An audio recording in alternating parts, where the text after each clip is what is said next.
Hey there, crypto enthusiasts. Welcome back to the channel.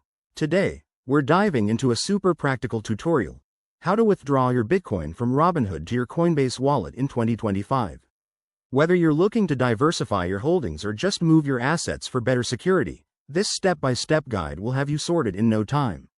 It's a simple process, but always remember to double-check everything to avoid any costly mistakes. First things first, make sure you have both accounts ready.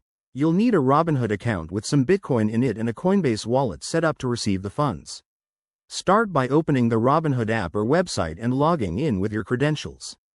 Once you're in, navigate to the Crypto or Portfolio section to locate your Bitcoin holdings. Next, select the Bitcoin you want to withdraw. Tap or click on it, and look for the Transfer or Withdraw option. It's usually right there in the menu. This might say, Send to Wallet, or something similar, depending on the 2025 updates to the app. Now, here's the crucial part. You'll need to enter your Coinbase wallet address. Head over to your Coinbase app, go to your wallet, and copy the receiving address for Bitcoin. Paste that into the Robinhood withdrawal form, and double-check it for accuracy. Typos here can mean lost funds.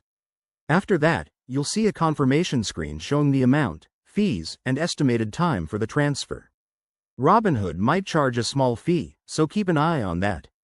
Once you're happy, hit Confirm and authorize the transaction, probably with your PIN or biometric verification.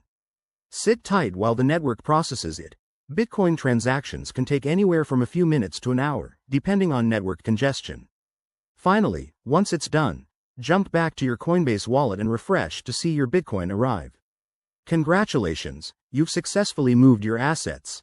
Remember, always prioritize security by using hardware wallets for long-term storage. If you found this helpful, give it a thumbs up, subscribe for more crypto tips, and drop your questions in the comments below. Thanks for watching, and let's keep building that crypto knowledge.